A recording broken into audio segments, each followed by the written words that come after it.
Bonsoir, bienvenue sur France Bleu Nord et son Facebook. Et naturellement, le Facebook de France 3 Nord-Pas-de-Calais, Tribune Nord, une émission où l'on revisite ensemble, tous ensemble, l'actualité du week-end de Lille, de Lens et de Valenciennes. Tribune Nord, une émission co-animée par votre serviteur et Maxime Lictevoet de France 3 Nord-Pas-de-Calais. Maxime. Bonsoir Christian, bonsoir à tous. Ils sont avec nous ce soir pour nous faire vivre cette émission. Jean-Marc Devray de retour et toujours de France 3 Nord-Pas-de-Calais par contre. Oui, bonsoir à tous et donc bonne année puisque je n'étais pas là la semaine dernière. Et oui, on a tout le mois de janvier pour se présenter nos vœux. Benoît de Quevauvillers, journaliste. Bonsoir. On a Tony Giacinto, fidèle au poste comme quasiment toutes les semaines, ancien joueur et directeur sportif du LOSC. Bonsoir à vous. Et puis notre invité ce soir, Patrice Vénance, le président de l'Iris Club de Croix, club encore qualifié, seul club nordiste rescapé avec le LOSC en 16e de finale de la Coupe de France. Bonsoir à tous et bonne année. Merci. Le programme de l'émission, Christian, il est dense ce soir. Oui, il est dense et justement, on va commencer avec Croix, avec un grand coup de chapeau à Croix pour ce qu'ils ont fait jusque maintenant et peut-être tout ce qu'ils vont encore faire la suite. On en parle dans quelques minutes. Après, on va parler aussi bien sûr de la très nette victoire de Lille et un nouvel exploit de Nicolas Pepe, un but et 2 passes décisives. On va parler aussi de la victoire importante de Valenciennes. Vous verrez pourquoi. Et le suivi du dossier de la session qui est loin d'être réglé. Et plus on avance, pire c'est. Et nous terminerons avec Lens qui joue tout à l'heure au Red Star. Et puis on rejoindra d'ailleurs Bastien Ducrot. Et maintenant on passe au coup de cœur, mon cher Maxime. Ouais. Tribune Nord, les cartons. Juste avant de passer au carton, coup de cœur et coup de gueule de la semaine, pour vous rappeler que France Bleu Nord, émission interactive, vous nous donnez vos commentaires, chers internautes, sur les Facebook de France 3 Nord-Pas-de-Calais, de France Bleu Nord. Vous nous avez posé beaucoup de questions la semaine dernière sur les coulisses du club lillois et valenciennois. Et aujourd'hui, profitez-en. Si vous avez notamment des questions à Patrice Vénance sur le club de Croix, n'hésitez pas, c'est le moment ou jamais. Alors, les cartons cette semaine, carton rouge, carton bleu. Je crois que Christian, votre carton, il est rouge, bien rouge. Il y a longtemps que j'ai pas donné de rouge, je vais donner un rouge, justement à quelqu'un que je viens de parler en bien, parce que je les adore, mais là je donne quand même un carton rouge à Pépé, Bamba, Ikoné et Mike Maignan, parce qu'ils commencent à m'agacer un peu. C'est pas parce qu'ils veulent pas nous parler, mais en plus, ça nous agace, et ils passent devant nous et ils se marrent. Vous avez la photo de la Voix des Sports aujourd'hui, où ils font des signes comme ça, et quand ils passent devant nous, ils font ça. Ils font un signe comme ça. Ça m'énerve un peu. Mais malgré tout, je les aime bien, parce qu'ils nous enchantent tellement par leur football. Mais carton rouge. Tu les apprécies, tu les aimes pas. Si, je les aime bien, je suis un bon mec. Moi. Oh, oui, c'est vrai. Jean-Marc Devray, votre carton. On va rester avec le LOSC. Alors je vais décerner un carton bleu à la direction du LOSC parce qu'elle vient de prolonger Christophe Galtier pour 2 ans. Donc la direction a quand même tiré les leçons de ses erreurs. Est-ce qu'elle met en place donc un entraîneur sérieux qui remplace un entraîneur bling-bling? On voit les résultats. Ils vont peut-être atteindre avec Galtier l'objectif qui était de rentrer de la top 5 et de jouer une Coupe d'Europe certainement à la fin de la saison prochaine, enfin de la saison en cours, je veux dire. Bielsa, un entraîneur bling-bling qui vous faisait référence, qui a été accusé d'espionnage par Frank Lampard cette semaine, l'entraîneur du club de Derby County, il me semble, en Angleterre, qu'il a fait espionner avant le match qui opposait les deux équipes de Derby County et de Leeds en 2e division en Angleterre. Assez hallucinant. Patrice Vénance, est-ce que vous avez un carton, un coup de cœur, un coup de gueule cette semaine, quelque chose qui vous a marqué? Bah oui, parce que pour mes amis de Croix, je mettrais un carton à Benoît de Quevauvillers, mais un rouge. Un carton rouge à Benoît de Quevauvillers. On va en parler. Pour son intervention très remarquée de la semaine dernière sur le club de Croix, et pas que. Tony Giacinto, votre carton cette semaine? Carton rouge aux supporters de clubs, d'équipes, qui se prennent pour les propriétaires. C'est-à-dire? Quand je vois l'Olympique de Marseille, les joueurs rentrer, sortir au vestiaire, aller discuter avec les spectateurs. Ça a eu lieu à Lille, ça a eu lieu à Lens. Mais il faut... Non, mais là, moi, je suis contre d'avoir, de mon époque, ça n'existait pas. Quand on avait perdu, on rentre au vestiaire, on sortait plus. Si on se prenait une patate dans la tronche, c'était sur le parking, ok. Les supporters, ce ne sont pas des investisseurs. S'ils sont pas contents de la politique sportive du club, ils n'ont qu'à mettre de l'argent ou ils viennent pas. C'est tout. Je suis d'accord. Après, s'accaparer le club avec les banderoles. Le club, c'est nous. Non, l'Olympique de Marseille, il appartient à Marseille. Il appartient pas à la tribune, je sais pas quoi, les Yankees et compagnie. Donc voilà, pour tous ceux qui vont venir après, les supporters comme ça, ils peuvent rester chez eux. On va écouter le carton à Patrice Vénance. Ouais, je vous permettrai que je réponde tout à l'heure au président de Croix, très amicalement, bien évidemment. Moi, je vais mettre un carton bleu à ma grand-mère et accessoirement un carton rouge à la grand-mère d'Éric Besson, qui pilote le projet de rachat du club. Alors c'est un peu ironique, bien évidemment, mais je vous explique. Le 8 janvier, j'avais fait un petit tweet pour dire qu'au 8 janvier, les documents réclamés par la DNCG venant de Valenciennes, venant des Dieck n'étaient pas arrivés, et l'évidence de fonds du repreneur, 3 Sports Invest, n'était pas arrivée non plus, donc la DNCG ne pouvait pas statuer. Ce à quoi M. Besson m'a répondu m'a répondu sur Twitter, comme disait, je le cite, comme disait ma grand-mère, quand on ne sait pas, il vaut mieux s'abstenir. Vous avez été sans doute mal informé, circonstance atténuante, bien à vous. Alors, je veux bien entendre la réponse de M. Besson, sauf que le 12 janvier, M. Tavares, autre personne qui pilote le projet de reprise, a tweeté: le dossier de reprise du VFC contient toutes les garanties financières requises. Dans la foulée, l'argent sera versé comme prévu lors du closing sur le compte Carpa de l'avocat du vendeur.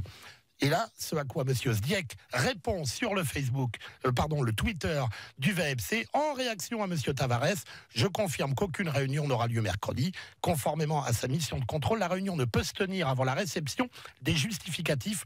Sous-entendu, rien n'a été envoyé, rien n'est arrivé, donc j'avais raison. Donc, M. Besson, n'écoutez pas trop votre grand-mère, et comme disait la mienne, quand on ferme ce bouc, on a qu'au à ses dents. Et aussi bien, nous verrons qui dit vrai très vite. Mercredi, c'est après-demain. Donc, on verra ça très vite, mon cher Maxime. Allez. Rapidement, mon carton, moi, cette semaine, vous parliez de certains joueurs lillois qui sont un peu désobligeants en zone mixte. Moi, j'avais envie de saluer l'honnêteté, la franchise de José Fonte, justement, encore un lillois, carton bleu pour le défenseur international portugais, leader du LOSC, même des fois capitaine. Tcheka qui me parle aussi souvent. Soumaoro qui revient, qui s'est arrêté aussi pour nous parler. José Fonte qui s'arrête et qui surtout a la franchise de reconnaître que le LOSC joue la Ligue des Champions. J'ai trouvé que c'était assez bien d'assumer, d'avoir enfin un peu de l'ambition. Et surtout, il a cette ambition alors que le club est en train de vivre un début de mercato, on va en reparler, qui voit quelques joueurs importants du 11 titulaire. Vous savez quoi Ça, c'est un tic de langage. Vous savez quoi de Xavier Bertrand, qui était notre invité ce week-end. Il dit toujours, vous savez quoi Vous savez quoi José Fonte, c'est un patron. Ah bah oui, ça on l'a bien remarqué, ouais. Jusqu'à 20h, France Bleu Nord et France 3 Nord-Pas-de-Calais présentent Tribune Nord. Christian Palka, Maxime Lictevoot, la Coupe de France. Allez, on revient. Alors, on va commencer avec notre premier sujet. Le premier sujet, c'est pas Lille.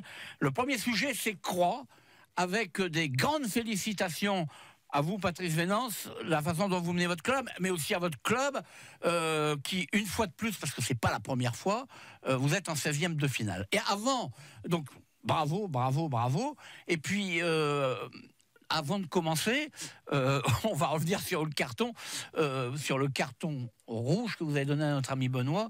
Et moi, je dois le faire aussi, parce qu'en plus de Croix, la semaine passée, il y avait aussi allumé le club de Roubaix. Le vélo. Moi, ma famille originelle, c'est le vélo, c'est pas le football. Ça se voit. Et donc, j'ai eu des textos, des machins. Daniel Verbrakel, le manager du vélo club de Roubaix, il m'a dit: c'est quoi cette histoire? Qu'est-ce qu'on vient faire là-dedans? Voilà, mon cher Benoît. Oui, alors, juste un petit mot, on va pas passer. Je ne veux pas contre vous. Vous êtes libre Et mon cher Christian, la démocratie, c'est la liberté d'expression. Vous avez tout à fait le droit, et j'accepte le carton rouge du président Vénance. On va rappeler pourquoi. Sauf que je vais quand même lui répondre que j'ai réécouté, parce que je suis un vieux singe, et j'aime bien réécouter pour être sûr de ce que j'avais dit. Vous savez, de temps en temps, on se laisse embarquer. Et voilà.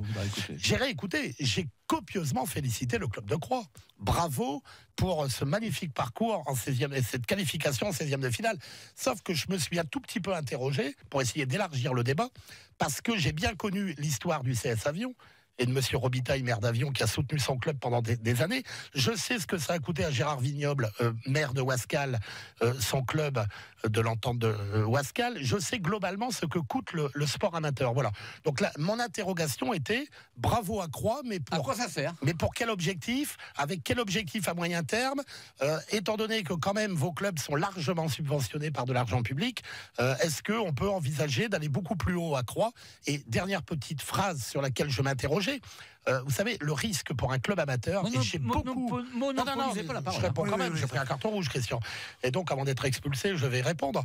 Moi, j'aime beaucoup le sport amateur. Je suis passionné par tous les sports, le volley, du volley au foot, en passant par le basket. Mais, vous savez, aujourd'hui, on peut quand même se demander si la rentabilité, entre guillemets, est réelle quand on sait les sommes nécessaires pour exister au plus haut niveau. Et le gros danger des clubs amateurs, c'est le jour où ils commencent commencent à vouloir se comporter comme des clubs professionnels sans en avoir les moyens. Voilà ce que je voulais dire. Patrice Vénan, mais encore une fois, bravo à Croix pour son Patrice Vénan parcours. réponde, moi j'ai tout de suite été contre vous sur cette affaire-là. Comme dans le vélo, comme dans tous les sports, les clubs inférieurs au professionnalisme, c'est grâce aux clubs. Il y a déjà de la détection. Ils fournissent les clubs professionnels de joueurs. Attendez, s'il n'y a pas de club de Croix, vous n'êtes pas arrivé, Tony Giacinto, vous n'êtes pas arrivé au LOSC par l'opération du Moi, je joue à Ronchin, moi. 4e division de district. Voilà, heureusement qu'il y avait Ronchin. En dessous, c'était la terre, c'était l'herbe. Mais heureusement qu'il y avait Ronchin. Ah oui, le club professionnel a besoin de sport amateur. Je réponds que Benoît de Quevauvillé, aujourd'hui, je m'aperçois qu'il a beaucoup moins l'esprit chagrin. Puisque moi aussi j'ai revu plusieurs fois cette émission, et l'esprit chagrin c'est une chose, mais je pense, Benoît, que vous avez souvent l'esprit chagrin. J'écoute souvent les comptes rendus de match, que ça soit à Lille et surtout à Lens, et je trouve que vous avez souvent l'esprit chagrin, et souvent vous avez quelqu'un dans le collimateur. Il se fait que la semaine dernière c'était Croix, et il y a des choses quand même qui sont désagréables, surtout pour un club amateur. Alors vous avez dit aussi, j'ouvre le débat. Alors d'abord, pour ouvrir le débat, il faut être plusieurs, et vous étiez tout seul. Puisque je n'étais pas là. Je suis au micro de l'émission quand même. Hein. Oui, mais vous n'étiez pas avec moi. Non, il y avait des interlocuteurs, il y avait des journalistes d'autres médias. J'ai pas pu répondre directement. C'est vrai, mais vous avez l'occasion de le faire aujourd'hui. Et vous étiez donc seul, donc je le fais. Alors, vous avez dû aussi aller vers quoi ? Eh bien, aller vers quoi aujourd'hui ? Je pense que depuis 14 ans que je suis revenu à Croix, où nous avons démarré à mon arrivée il y a 14 ans, où nous étions au plus bas niveau de ligue, nous étions en division régionale, nous sommes quand même montés de 7 divisions en 14 ans, et aujourd'hui je sais très bien qu'en arrivant en ex-CFA, donc en National 2, on ne peut pas espérer de monter encore d'autant de divisions qu'on est monté.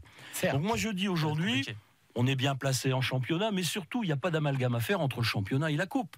La coupe c'est bien, vous l'avez dit, j'ai noté, bravo à Croix, bravo à Croix, bravo à Croix. Mais il y a le championnat. Non, pour moi, le championnat n'a rien à voir là-dedans. Quand on parle de championnat, on parle de championnat. Quand on parle de coupe, on parle de coupe. Je pense, et je voudrais mettre les pendules à l'heure aussi, quand Christian Palka a dit « j'ai pompé dans la Voie du Nord », ou la Voie du Nord m'a donné...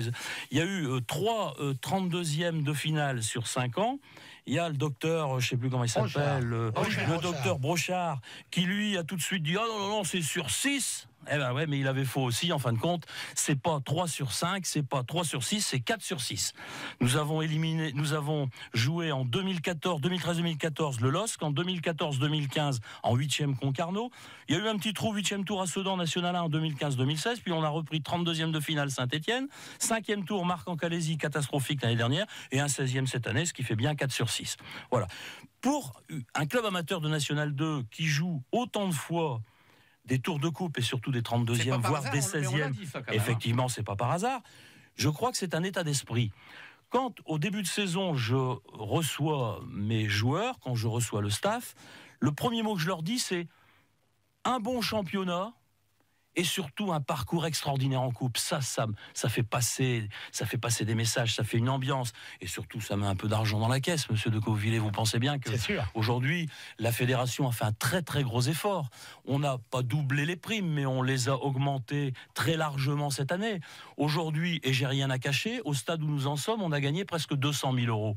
Je pense qu'il y a des clubs professionnels qui aimeraient bien les avoir, voire des clubs de National 1. Vous avez raison, et je rappelle ce qu'a dit Christophe Galtier il n'y a pas très longtemps dans un point presse, après le match en Coupe de France contre Sochaux, il a dit la Coupe de France c'est mon épreuve préféré, parce que c'est la quintessence du football, les pros avec les amateurs, ça fait partie du football français. Tony Giacinto et après Jean-Marc Devray. Tu parles de France de Croix et à venir et du match à venir. Nous sommes le seul pays, je crois, au monde qui permet à tout club, quel que soit leur niveau, de participer à la Coupe nationale. Tout à fait. En Belgique, les clubs de 4e division de district, même s'ils ont un stade homologué, ne peuvent pas y participer. Bon, moi, je voudrais... on parle de Croix, moi, je voudrais parler de Patrice Vénan. Parce que je le connais depuis 30 ans, Patrice. Lorsqu'il évoquait sa première montée... il a été joueur. Il a été joueur, il a été entraîneur de l'Iris Club de Croix. Il a fait un break. Puis un jour, on s'est retrouvé sur un boulevard. Ben, j'ai dit, ça va, ouais. Je suis parti dans les Flandres, habiter, mais je vais revenir. Bon, il est revenu, et le phénomène, entre guillemets, de Croix, c'est pas la municipalité, c'est Patrice Vénan qui s'est investi, qui a créé une équipe et qui a investi, je le sais, et qui a su fédérer autour de lui des entreprises, des partenaires, mais...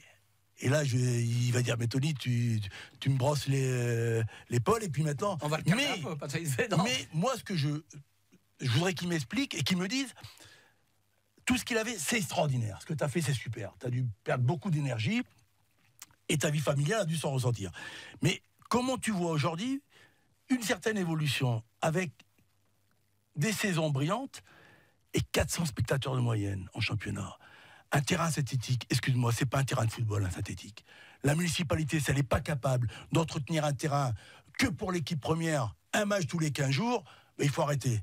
Le football, c'est sur un terrain en herbe. Synthétique, c'est pour les gamins. Ouais, mais on déborde. Non, on déborde pas. Ouais, mais comment il va pouvoir voir? Avant, il y avait les 3 Suisses qui auraient pu, maintenant, ça n'existe plus. Comment tu Tony, peux je voudrais quand même. Non, mais Jean-Marc Devray, après on passe à Lille. Aujourd'hui, l'ambition de l'Iris, c'est d'atteindre le national. Bon, c'est clair. J'aimerais bien pouvoir atteindre le national. Et l'année prochaine, les supporters demandent notamment sur les Facebook. Pourquoi pas? 3, si, aujourd'hui, bon, on a fait un faux pas avant-hier à Sedan, mais je serais censé dire que Sedan est encore très bien placé dans votre groupe. C'est une équipe qui peut encore aussi et qui a recruté en début de saison ce qu'il fallait pour pouvoir monter. Je reprends ce que tu as dit tout à l'heure en ce qui concerne la municipalité. Je ne peux pas te laisser dire ça, Tony. La municipalité a toujours été derrière nous depuis l'arrivée du maire Régis Koch. Régis Koch et Thérèse Després-Lefebvre ont fait beaucoup pour nous, l'adjointe au sport, qui n'est autre d'ailleurs que la nièce de Léonce Després. Hein, donc c'est une adjointe qui connaît le sport, qui connaît les associations et qui sait, c'est pas toujours facile avec les élus, on le sait, il faut se battre, mais eux aussi se battent de leur côté. Mais j'ai obtenu ce que je voulais, c'est-à-dire, contrairement à ce que tu dis, toi, si c'est pas un terrain de foot, c'est moi qui ai obtenu un terrain synthé. Parce que quand tu as un centre sportif où il y a un terrain en herbe, très fragile, parce que très peu équipé en drain, et que tu as un deuxième terrain synthétique, il y a un moment, il a fallu faire un choix. Oui, je sais très bien. Je te rappelle quand même qu'à l'époque, on avait 700 licenciés. 700 licenciés avec 2 terrains. Monsieur le maire, il n'a pas dit, on va faire un synthé. Il est venu me voir, il m'a dit, voilà. Président, qu'est-ce que vous voulez? J'ai dit, monsieur le maire. J'ai pas dit que c'était la mairie qui avait imposé. Non, mais j'aimerais mieux avoir un synthé qu'un terrain en air. Et on nous a fait un beau synthé. Et sur notre synthé, c'est compliqué de venir nous battre. Maintenant, on a l'habitude. Patrice, allez, dernière question et réponse courte. C'est simplement un avis très bref. Je pense que, c'est vrai qu'on a plus l'habitude d'aller voir des matchs de Ligue 1 ou de Ligue 2, rarement les matchs amateurs. J'étais au match contre Raon-l'Étape, j'étais très comme Maxime. Ça aurait été tous les deux très agréablement surpris par le niveau de jeu, parce qu'il y a un vrai fond de jeu, des joueurs de qualité, notamment parce qu'il y a un ancien pro formé au LOSC, je pense aux frères Robaille ou à Brian Lobino. Et puis, même si le match n'a pas été facile, parce que on les tape s'accrocher, on n'a jamais eu la sensation, même si la victoire n'a été acquise que dans les 10 dernières minutes, on n'a vraiment jamais eu la sensation que Croix pouvait perdre ce match. Donc on a vraiment une équipe qui a vraiment... fin de match, mais dominé. C'est ça, de façon très propre, ils ont bien construit leur match. C'est fini. Aussi bien Patrice Vénance reviendra. Ah ben j'espère bien. On a des questions. On reviendra. Oui, moi aussi, j'en ai encore. Le débat sera intéressant. Mais après le 12 mars. Vous allez revenir, Patrice Vénance. Vous allez revenir d'ici 2-3 mois quand vous allez dans le final quand vous allez jouer la montée. Et pour expliquer comment vous pouvez, un club qui monte en national peut travailler avec un club professionnel comme le LOSC jusqu'à côté. Ça, c'est aussi intéressant. Juste 30 secondes. 30 secondes pour répondre aussi à Benoît de ce qu'il avait dit la semaine dernière. Non, mais il a dit Calais ou Ascal, ça va être compliqué. C'est des exemples quand même. Oui, mais Benoît, il y a quand même quelque chose qui aujourd'hui me fait dire que ça peut plus arriver. À l'époque, il n'y avait pas de DNCG. Là, je vous entends. Et quand on va 3-4 fois par an à la DNCG, vous n'avez pas le temps de creuser le trou. Certes. Et s'il y avait eu la DNCG du temps de Calais, du temps de Ouascal, ça ne serait pas arrivé. Certes. Allez. Non, bien sûr. Bonne réponse. Tribune, LOSC, Christian Palka, Maxime Lictevoot. Excessivement de retard. Mais ça valait la peine. Le sujet en valait la peine. On passe à Lille. Que dire à Lille? Lille un bon début d'année 2019. Attendez, Lille, j'ai l'impression que Lille est deuxième, ça c'est pas une nouvelle. Mais j'ai l'impression qu'ils sont bien accrochés à leur deuxième place, parce que quand on voit, est-ce que vous êtes d'accord avec moi? Lyon, Jean-Marc devrait. Bah, surtout, c'est que après je dirais la contre-performance contre Toulouse, ils ont profité de leur trêve pour remonter tout de suite la pente. C'est-à-dire, ils ont fait 2 matchs vraiment très bien maîtrisés. Contre Sochaux, ils n'ont pas eu besoin de forcer. Ils ont maîtrisé, ils ont marqué le premier but, ils ont maîtrisé la suite. Et à Caen, ils ont fait un peu le même match qu'à Nîmes, c'est-à-dire ils ont fait ce qu'il fallait, avec quand même un petit bémol. Encore une fois, un joueur expulsé. Et là, il n'y a pas de doute, c'est dit qu'il méritait d'être expulsé. Et c'est vraiment dommage. Et voilà, c'est un peu dommage. C'est le seul bémol qu'on peut mettre. Mais là, il y a une équipe qui vraiment maîtrise son sujet. C'est comme le rouge de fonte. Les stades, comment? C'est comme les rouges de fonte il y a quelques semaines. C'est des rouges un peu inutiles quand les matchs sont plutôt dominés. Les stats de Pépé, 13 buts, 7 passes décisives. Il va être vendu combien, celui-là? 13 buts, dont 6 pénaltys quand même. Est-ce qu'on peut être sûr de dire, on a déjà évoqué, qu'il ne va pas être vendu? Je pense qu'il ne sera pas vendu dans ce mercato-là. Hein. Non, mais enfin, il vaut quand même pas 80 millions d'euros comme le demande Luis Campos. C'est quand même un peu excessif. Non, moi, je suis pas. Vous mettez un gars comme Pépé dans une. C'est une belle équipe. Mais vous mettez au PSG, mettez Pépé au PSG. Il faut au PSG, mais moi, je ne suis pas d'accord avec Jean-Marc. J'avais dit à peu près entre 60 et 70 millions d'euros. C'est pas moi qui invente le chiffre, c'est ce que des agents m'ont dit. Moi, je suis plutôt près de 80. Ce garçon, il a des statistiques. Il est 2e meilleur buteur derrière Mbappé. Il est très jeune. Il a un potentiel absolument incroyable. C'est un joueur hors pair. Hein. Je ne vais pas le comparer avec le jeune Parisien, mais Nicolas Pepe, c'est un joueur qui a une classe pour jouer dans un club incroyable. Le potentiel est énorme, mais il faut qu'il le prouve dans un grand club. Parce que là, pour l'instant, il n'a joué qu'en Ligue 1. Quand tu vas dans un grand club, l'exigence est différente, l'implication aussi. Donc, il a un certain potentiel, ça c'est clair. Tu marques pas 13 buts ou 14 buts dans la saison. Il a fait combien? Une dizaine de passes décisives. Tony, vous nous disiez que le Bayern de Munich devrait penser à l'après Robben et à l'après Ribéry avec un garçon comme Pépé. Dirigeant allemand, je prendrais. Ah, c'est clair. Et puis imagine Tony qu'aujourd'hui ils ont une proposition à 60 millions. Imagine. Tu crois que le président il peut dire non? Suppose qu'après-demain il se fasse les croisés à l'entraînement, t'imagines? C'est clair. Non mais c'est clair. À partir du moment où le chèque est là sur la table, ils peuvent plus dire non. 60 millions plus de bonus, je pense que il peut prendre le train. Parce qu'il y a quand même une règle qui a changé. Et alors ça concerne pas Nicolas Pepe parce qu'il n'a pas joué la première partie de la Ligue des Champions avec le LOSC. Mais aujourd'hui, même un joueur qui aurait joué la première partie dans un club peut aller jouer ailleurs. On est en train de déréguler complètement le système. Ça veut dire que les transferts de clubs, même en hiver, vont changer rapidement pour les joueurs. Et moi, je dis que c'est pas impossible que Nicolas Pepe, il y ait une proposition astronomique avant la fin du mercato pour le faire partir. Européen. Et là, ça changerait la donne. Mais je pense que si Pepe reste et Thiago Mendes, le LOSC finira 2e. On en saura encore un peu. On va en savoir à chaque match de plus. Mais la semaine prochaine, Lille reçoit. Et la semaine prochaine, ils vont à Marseille. Est-ce que c'est pas le bon moment pour aller à Marseille? On en reparlera lundi prochain. Donc voilà. Donc un petit mot du reste du mercato lillois quand même, qui a pas mal bougé depuis l'ouverture du mercato. Il y a donc, mais le mercato lillois, je pense qu'il va se faire à la fin. Il va se faire dans les derniers pour jours, les recrues, mais en tout cas, il y a déjà Ballo-Touré qui est quand même parti titulaire latéral gauche. Un bon match, très bon match, son premier match avec Monaco hier contre Marseille. C'est quand même surprenant, ce joueur qui était sous Bielsa. Très mauvais, on peut. Mais il a grandi. On parlait tout à l'heure. Il y a l'entraîneur qui joue. Mais il est passé de pas bon du tout à quand même excellent et recruté par Monaco. Vous savez pourquoi je suis supporter? Mais pour lui, bravo à lui. Vous savez pourquoi je suis supporter de Ballo-Touré? Allez-y. Parce que moi je commente les matchs avec Benoît depuis très longtemps. Depuis que Ballo-Touré joue depuis l'année passée, moi je dis que c'est un très bon. Et Benoît était contre moi. Pour l'instant, je pense que le début de saison l'année dernière, il était catastrophique. Mais mon cher Christian, j'ai quand même passé mon temps à répéter que les jeunes joueurs à cet âge-là, parfois d'une année sur l'autre, il faut qu'ils grandissent, qu'ils mûrissent, qu'ils accumulent des matchs. Et bien évidemment, ils progressent. Allez, on est en retard. Non, on est en retard, Tony. 19h28. Dans un quart d'heure, c'est la revue du net, Maxime. Et comme d'habitude, 3 infos. On est en retard, c'est 3 infos. Ouais, 3 infos, on fera bref. On parlera de l'ancien portier du LOSC, Vincent Enyama, qui a pas mal fait parler de lui cette semaine, avec une interview notamment dans La Voix du Nord. On parlera du transfert de Benjamin Pavard au Bayern Munich. Encore une fois, on revient toujours à ce club allemand. Et puis on parlera d'Anne-Sophie Roquette, la speakerine du LOSC.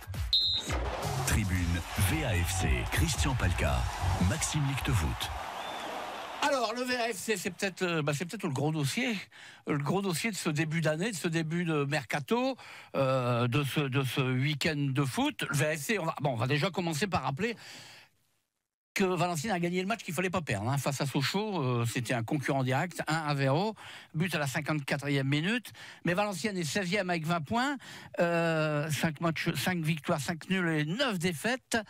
Ça n'avance pas quand même très fort. Et on sait qu'au mercato, ils pourront rien faire. Là, j'ai tout dit. Ils ont fait, ils ont pris deux joueurs quand même. deux joueurs, mais c'est Oui, des petits enfin, recrutements. oui. Il y a Saliousis donc qui revient, on en avait déjà parlé. Benoît de Covevillers a été le premier à avoir l'info qui arrive d'Angers. Nathaël Julan, qui est un jeune attaquant qui arrive en prêt de Guingamp. Alors moi, je note que Valenciennes ne peut, j'ai rien contre, hein, mais ne peut que recruter en prêt, d'une part. C'est que des prêts. Donc ça veut dire que c'est pas des premières montes. Je vais prendre l'exemple de Sloan Priva qui est parti. On se demande pourquoi il est venu. Qu'est-ce qu'a fait Sloan Priva? Qu'est-ce qu'il a fait? Ce qui est incroyable, c'est qu'il va signer en deuxième division en Turquie, quoi. Alors, se demander si les clubs quand ils achètent, le problème, Christian, c'est que vous avez toujours cette conception d'analyser les choses comme si c'était des choses actées. Vous savez qu'un joueur, c'est un être vivant. Oui. Bon, c'est-à-dire qu'il peut très bien avoir un potentiel, arriver dans un club, ne pas s'acclimater, ne pas se sentir bien, qu'avec l'entraîneur ça se passe pas trop bien, et parfois il y a des échecs, parfois il y a des réussites. C'est l'aléa du sport de haut niveau. Non, ce que vous dites est valable pour un jeune joueur, mais pas pour un joueur expérimenté et un peu âgé. Et pourquoi Marvin Martin est arrivé au LOSC pour 10 millions d'euros? Marvin Martin est arrivé au LOSC pour 10 millions d'euros. À l'époque, il était en équipe de France. Il avait cartonné à Sochaux et ça a été un fiasco retentissant. C'est le plus grand fiasco de l'histoire du LOSC. Et ça a été un fiasco derrière aussi. Oui, mais voilà, Marvin Martin, qu'on pensait être un excellent joueur confirmé, eh bien, a prouvé qu'il franchissait pas le cap et que c'était une erreur de l'avoir recruté. Mais c'est toujours facile de parler après plutôt qu'avant. Non, mais sur les problèmes de Rudy Garcia à Marseille, ils proviennent d'où? Il a voulu Certic. Oui. Il joue pas. C'est un joueur quand même mature. Oui. Abdenour. D'abord, il aurait dû quand même le mettre sur une bascule. Parce qu'il a 10 kilos en trop. Oui. Tant qu'il se retourne, l'attaquant. Vaïd, il voit au premier coup d'œil, ça. Hein, que le mec a 10 kilos en trop. Oui. Et après, il prend Mitroglou. C'est des joueurs confirmés. Qu'est-ce qu'ils font à Marseille? Donc là, je rejoins Benoît. Quand tu passes d'un club à un autre, il peut y avoir une période d'adaptation qui fait que ton rendement va se ressentir. Mais tu parlais de Privat. Pourquoi il ne s'est pas imposé à Valenciennes? Bon, il venait de Sochaux, je pense pas la température est plus élevée à Sochaux qu'à Valenciennes. Ça, c'est un problème après de relation avec le. Mais attendez, pour parler de Valenciennes, on a parlé si vous regardiez le parcours de Privat ces dernières années, pendant longtemps, c'était un espoir. Quand il jouait avec Briand, c'était un Rennes, je crois. C'était un vrai espoir. Et puis, il reste espoir, quoi. Oui, mais après, il y a un entraîneur. Il y en a plein. Christian Le Talec, qui est un ancien énorme espoir du foot français. Et il n'a pas fait une carrière à la hauteur de ce qu'il aurait pu. Oui, mais donc je dis pas de bêtises en disant il est venu et il est reparti. On n'a pas vu qu'il était venu. On l'a pas vu. Je dis pas de bêtises. Vous avez vu les grands matchs de Privat? Non, mais il a joué. Il a eu son rôle. Voilà, dans une équipe très moyenne, dans un club qui n'a pas d'argent. Je ne sais pas si Privat nécessite un débat. Toujours dit, ce qui est plus embêtant actuellement, c'est VA commence à recruter en sachant pas quel est son avenir et quelle sera la direction, puisque là on est dans le flou le plus complet. Et c'est ça vraiment la question qui se pose pour Valenciennes. Être plus clair, j'ai l'impression, je veux dire que depuis quelque temps, je parle pas des recrues, des joueurs qui forment, ils sont très bons pour former, mais les recrues depuis quelque temps, à part des garçons comme Robaille et tout ça, il y a quand même eu, ou Sébastien Audet qui est revenu, mais il y a quand même eu beaucoup de ratés. On va dire que c'est un marché, un mercato à bas prix, quoi. Et Valenciennes n'a pas les moyens de recruter des joueurs de haut niveau. On va parler de la reprise. Et puis il y a le départ de Julien Masson aussi, les supporters qui sont assez inquiets de ce départ. Oui, mais là c'est un excellent joueur. Une des seules valeurs marchandes du club. La seule. Et si vous voulez gagner de l'argent, vous pouvez pas. Ils vont pas gagner de l'argent avec Paiva. Ils vont gagner de l'argent avec Julien Masson. On est d'accord. Avant qu'on parle peut-être de la vente du club, juste pour vous donner quelques questions, je vous les donne toutes, comme ça vous les aurez. Et on va répondre, essayer de répondre. Bien sûr, on a des questions. Les questions, Anthony qui nous demande une question très globale. Est-ce que vous pensez, avec ce rachat qui est en train, entre guillemets, de capoter ou de s'embourber du moins, est-ce que VA va dans le mur, tout simplement? On a d'autres questions, savoir si est-ce que c'est la faute d'Edis Dieck qui a fait confiance à Sport Invest, sachant que Sport Invest avait déjà échoué à racheter 3. Voilà, on a d'autres questions comme ça, et puis je réponds aussi aux supporters valenciennois qui nous parlent toujours du maillot de Valenciennes qui n'est pas dans le studio. On a toujours que le maillot de Lens et de Lille. On attend que François Launay. Voilà. Rien n'est de votre faute en fait, Christian Palka. C'est vous qui animez l'émission et vous confiez aux gens de ramener le maillot. Je fais un petit manœuvre ici. Vous en ramenez un de croix également. Voilà, ramenez-nous un de croix, et puis sinon on peut aussi moi j'en veux bien un dédicacé de croix. Chers supporters, envoyez-nous un maillot, prêtez-nous un maillot. Je ramènerai un d'Uruguay. je sais que Benoît a beaucoup travaillé sur le sujet. Pourquoi vous me renvoyez la patate chaude tout le temps? Depuis longtemps. Je sais pas, dis ce que vous avez à dire, Christian Palka. Mais les gens vous remercient la semaine dernière pour vos infos, Benoît de Kovovic. Oui. Est-ce que non mais il sait bien, attendez, il sait bien ce qu'il dit, il sait bien ce qu'il fait. Qu'est-ce que vous voulez que je vous Benoît, dise? est-ce que la cession de Valenciennes à 3 Sports Invest est en train de capoter? Écoutez, je vais vous donner mon sentiment qui n'est que mon sentiment. Je pense qu'Edis Dieck, qui a signé un protocole de vente avec les investisseurs suisses de 3 Sports Invest. D'ailleurs, au passage, je réponds à l'internaute, c'est plus les mêmes actionnaires chez 3 Sports Invest que ceux à l'époque où ils ont essayé de racheter le club de 3. D'accord, Les actionnaires de l'entreprise suisse ont changé. Moi, j'ai le sentiment qu'Edis Dieck, il a un petit peu signé trop vite avec 3 Sports Invest et qu'aujourd'hui, il est en train de rétro-pédaler gentiment. Voilà. Sauf que le contrat est signé et qu'on n'arrête pas, on n'interrompt pas un contrat comme ça en claquant des doigts. Il y a 2 clauses suspensives. 1, si la DNCG ne donne pas son accord, et 2, si la société suisse n'amène pas d'évidence de fonds. Si on suit un petit peu les débats sur Twitter entre M. Tavares, M. Besson, M. Dieck, ils sont en train de se renvoyer la responsabilité en permanence. Vous n'avez pas donné d'évidence de fonds et vous ne donnez pas les papiers. Donc tout ça me donne l'impression, vu de l'extérieur, d'une volonté d'une des 2 parties de faire capoter ce projet de vente. Voilà. Après, il y en a d'autres derrière. Je vous rappelle le droit de préemption de M. Partouche. Visiblement, M. Bailly, ancien maire, sénateur socialiste de Orchy, mènerait un projet parallèle. Donc, il n'est pas dit que la vente ne se fera pas, mais effectivement, les méandres sont compliqués. C'est très compliqué parce que Stéphane Barbero, qui est journaliste à la rédaction, il est à côté de moi, il a travaillé toute l'après-midi, notamment par exemple avec le sénateur maire de Monsieur Bailly. Monsieur Bailly, il répond pas, quoi. Il dit non, je ne peux rien dire, je suis pas dedans ou je suis dedans. Monsieur Bailly, d'ailleurs, petite parenthèse, qui avait avec Monsieur Percheron à l'époque, votre ami Daniel Percheron, avait proposé à Gervais Martel, alors président du Racing Club de Lens, de mettre en place un système de socios. Où les supporters deviennent actionnaires du club. Comme en Amérique latine ou en Espagne. Voilà, ce qui, à mon sens, dans le concept qu'il avait proposé, est interdit en France. Et surtout, à l'époque, Gervais Martel avait répondu en disant oui, c'est bien, les supporters vont devenir actionnaires du club, mais si je fais une augmentation de capital, est-ce que je leur redemande de l'argent à ces actionnaires? Voilà. Donc je voulais savoir s'il avait un projet. Monsieur Bailly a-t-il un projet de socios à Valenciennes? Bonne question à lui poser. Il y a une société de conseil.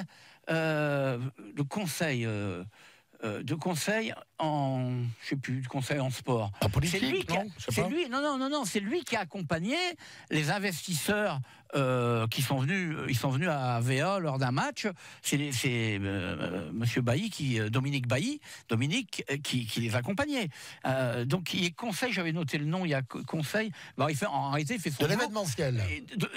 Voilà, ça peut être Valenciennes peut éventuellement être un client de la société de Dominique Bailly. Donc c'est pour ça qu'il parle pas. Mais il y a aussi maintenant un fonds anglais qui arrive. Tout à fait. Et ça, je le tiens de bonnes personnes, très impliquées. C'est avec Dominique Bailly, le fonds anglais, voilà. Oui, je sais pas, mais moi, on en a parlé la semaine dernière. J'ai envoyé un petit message à Benoît pour dire que la semaine dernière, j'ai dit lorsque un virement, je sais bien qu'il y a quelques années, il était plus facile, plus rapide de passer la frontière suisse pour aller porter de l'argent de France en Suisse que de faire venir de l'argent de Suisse en France. Apparemment, c'est plus compliqué maintenant. Je rigole. D'ailleurs, je rigole parce que j'ai retrouvé mon mot. Monsieur Bailly, Dominique Bailly, il y a conseil en accompagnement. C'est ce qu'il fait.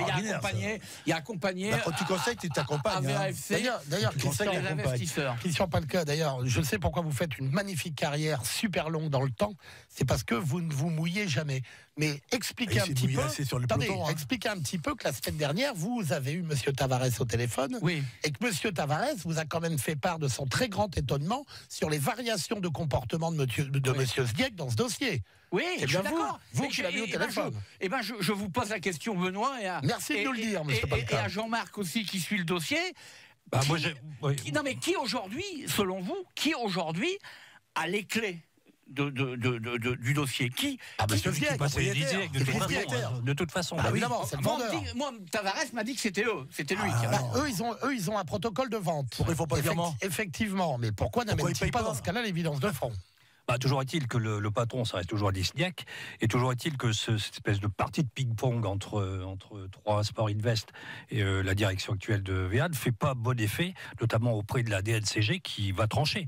Donc je suis assez pessimiste. Moi, je pense un peu comme Benoît que le projet est en train de capoter, ce qui ne veut pas dire forcément que le projet soutenu par Dominique Bailly va ressortir, mais j'ai l'impression d'autres, ou alors qu'on va repartir avec la même équipe. Je pense à vous, Patrice, et je vous regarde, là, vous êtes un peu songeur et tout, mais attendez, faites bien attention, parce que des problèmes qu'il va avoir dans peu de temps. Imaginons que Valenciennes... Faites attention à ce que vous dites à Patrice Valence. Imaginons que Valenciennes, on ne leur souhaite pas naturellement, que Valenciennes descende, et que vous montiez, vous jouez ensemble. Hein. C'est le derby. Bien sûr. Un derby de plus, on aura Lille, on aura Lens. Oui, exactement. Donc Lille, pourquoi Lille? Non, si on monte, on n'a plus Lille. Ah oui. Donc, en tout cas, on espère surtout que mais on n'est pas encore monté. On espère que vous monterez en national, mais que ce ne sera pas un long chemin de croix. Vous voyez? On nous l'a fait souvent, l'histoire du chemin de croix, mais ne parlez pas trop de tout ça, parce que j'ai un maire qui est quand même aux aguets et qui se fait beaucoup de soucis avec ça également. Et je ne voudrais pas lui donner tant de soucis.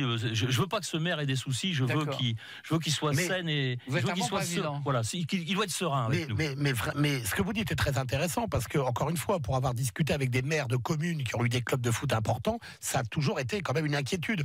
À partir du moment où on parle d'argent public, qui plus est aujourd'hui, les gens sont très très méfiants. Les politiques et bien évidemment les bénévoles, les présidents de clubs. Et c'est sûr que vous avez un rôle stratégique là-dessus. C'était aussi le sens de l'interpellation que j'avais la semaine dernière.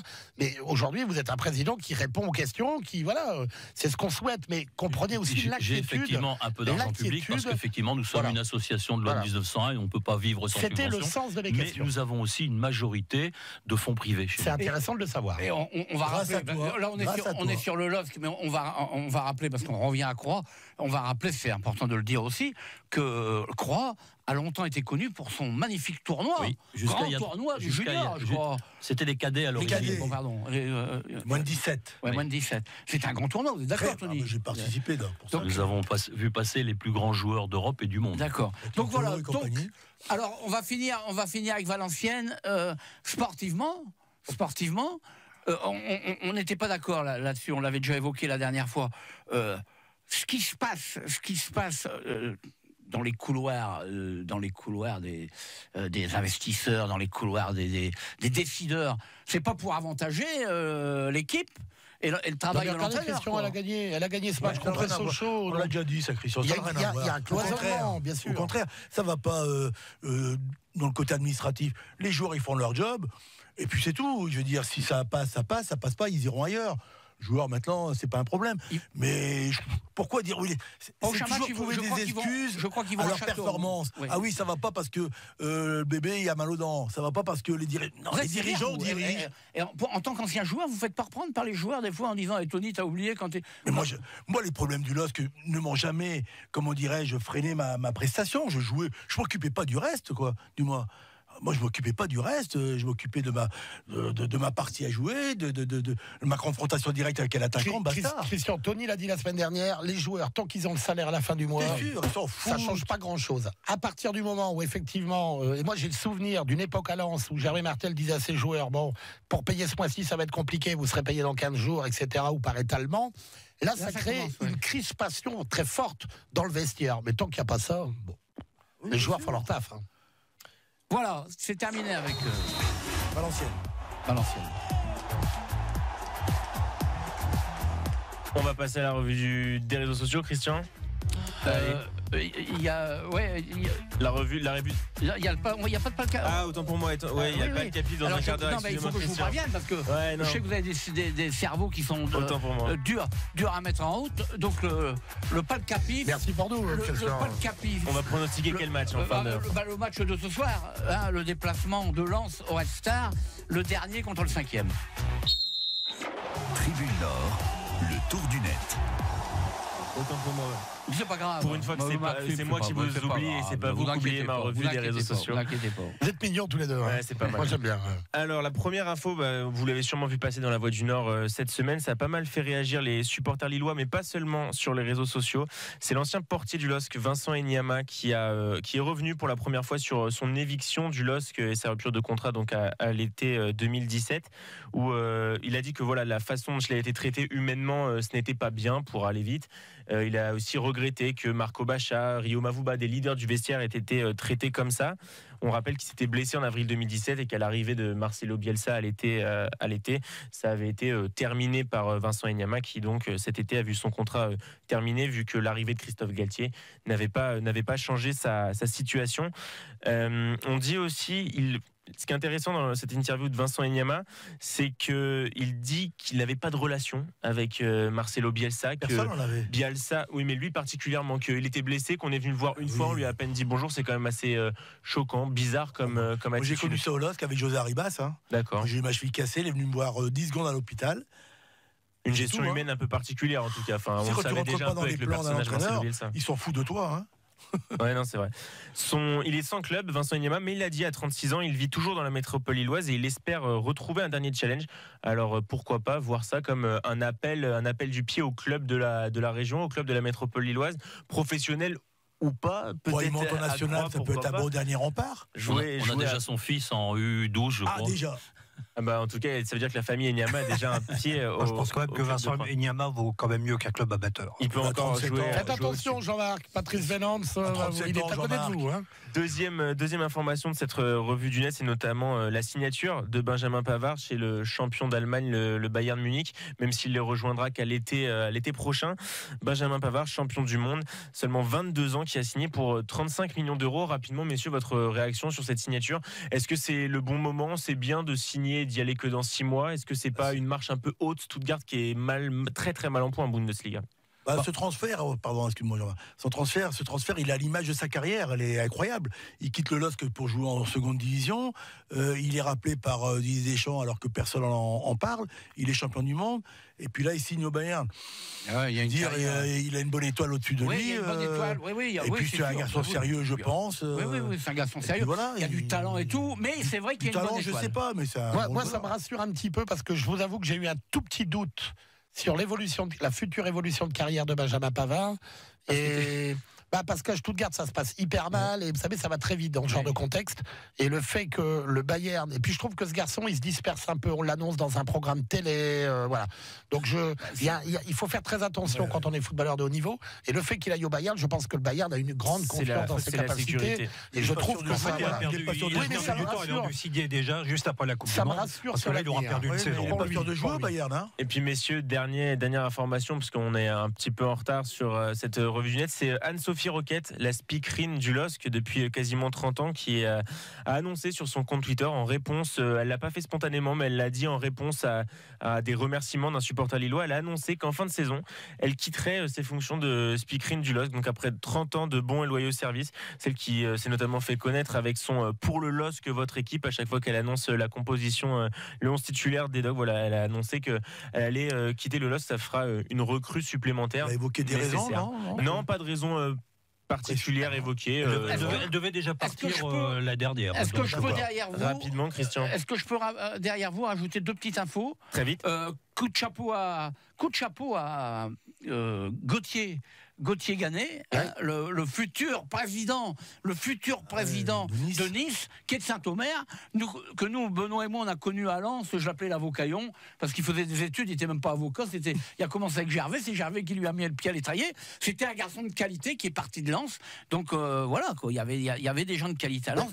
Et la deuxième petite info qui me fait beaucoup plaisir, c'est qu'apparemment, je ne sais pas si c'est sûr, mais apparemment Pascal Planck aurait été nommé entraîneur de Niort. Oui. Ah bon? Ouais. Oui, non, mais c'est sûr. Le retour de Pascal.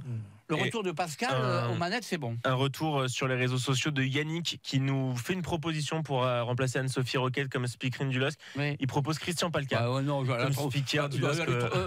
Anne-Sophie Roquette, elle est trop bonne, elle a trop de charme. Moi, je l'embrasse, Anne-Sophie Roquette, je l'adore. C'est vrai que c'est une page qui va se tourner avec le départ de Anne-Sophie. Elle sera difficile à remplacer. Tribune sang et or, Christian Palka, Maxime Lichtevoet. Allez, maintenant voilà, on est dans les temps, on a accéléré là. Ouais, on a accéléré, on a bien, voilà. On va passer à Lens, 5e avec 32 points, qui joue ce soir avant de rejoindre Bastien Ducrot. Est-ce qu'il est là, Bastien? Qu'on me fasse signe un petit peu. Il est là. On me dit qu'il est là.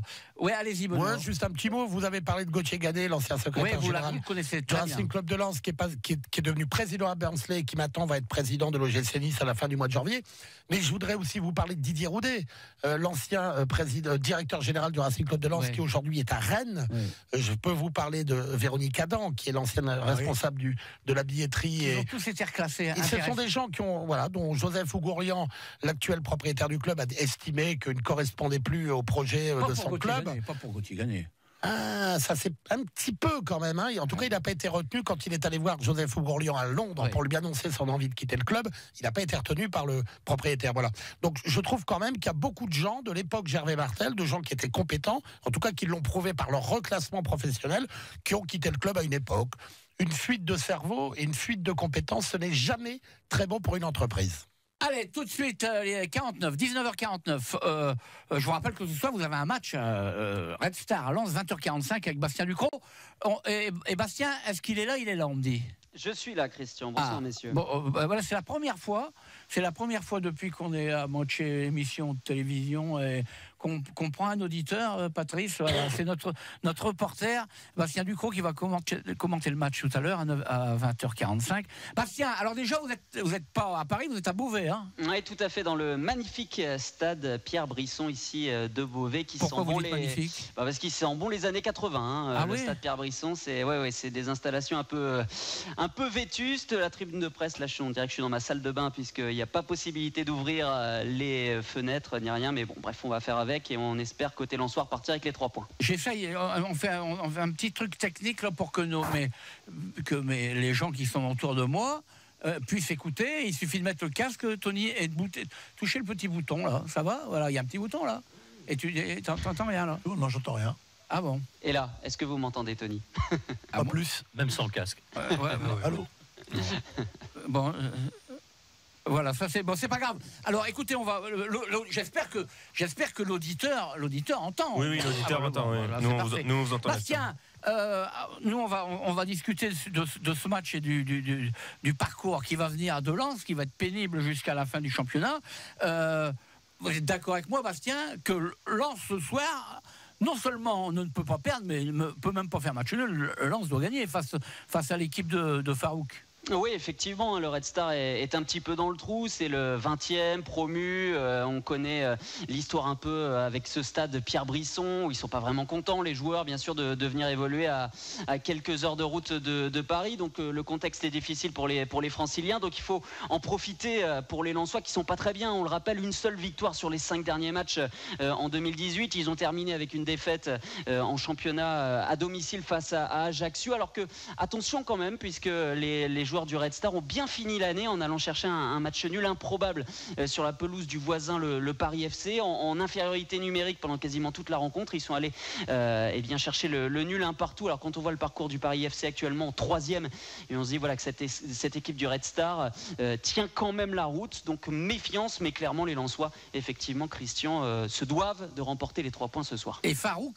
c'est quand même un fichard, et Philippe Montagnier s'en méfie un peu, hein. Il sait très bien qu'il y a de Dark Source, l'entraîneur, j'allais dire yougoslave, le croate, il est croate ou Bosniaque, comme Vaïd. Comme Vaïd ou comme Mehmet Masnarevic, avec qui il a joué à Sochaux. Après, il y a quand même un nouveau coup dur pour le Racing Club de Lens, c'est Mehdi Jantara, qui était jusqu'à un élément important jusqu'à maintenant de la défense centrale, après avoir perdu Radovanovic, qui s'est fait les croisés. Tara, il s'est fait aussi un ligament. C'est confirmé? Parce qu'il y a des supporters justement tout à l'heure. Ligament interne, donc ça c'est long. Minimum 3 mois d'absence. Ça veut dire que quasiment la saison de Mehdi Jantara est terminée. Et quand vous perdez vos 2 défenseurs centraux, il va falloir que Jean-Kévin Duverne revienne très vite, mais ça me semble compromis, ou 2, que le Racing Club de Lens, qui est toujours à la recherche de recrues dans le cadre du mercato, agisse maintenant très très vite sur le marché des transferts parce que Sagnan, c'était une chose, mais je vois pas qui va jouer à côté de lui pour être au niveau de ce que nous proposaient les deux titulaires. Donc, ou Lens recrute, ou alors Lens risque de rater son mois de janvier, voire février, et tuer ses espoirs de monter en Ligue 1. Et attention, parce que en plus, bon, là, ils ont une opportunité de prendre 6 points. Là, c'est le dernier, et le prochain match, samedi prochain, à Bollaert, c'est Nancy, avant-dernier. C'est un calendrier favorable, il faut gagner, il faut les 6 points. Là. Parce que n'oublions pas que Lens est à 7 points. Moi, je parle pas du podium, je parle du deuxième pour monter directement. Ils sont à 7 points de Brest. Hein. Et maintenant, ils ont 2 équipes qui les ont dépassés. Ils étaient 3e. Ouais. Attends, ils sont 5e, hein, voilà. Christian. Donc, il y a une équipe solide, le Paris FC. Hein. Ouais. Le Paris FC, c'est une équipe très solide. Et ça renforce la qualification de Croix contre le Paris FC. Voilà. On élimine le Paris FC. Messieurs, je suis pas d'accord avec votre analyse de Red Star et Nancy. Vous n'êtes jamais d'accord.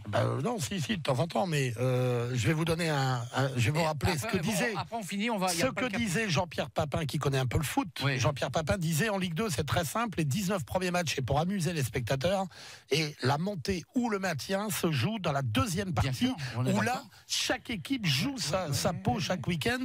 Et je pense que Red Star et Nancy, c'est 2 équipes qui maintenant doivent réagir au risque de descendre, et ça va être 2 matchs très compliqués pour les Lensois. Il a fait combien de saisons des deux, Jean-Pierre Papin, pour dire ça? Et Lens, en tout cas,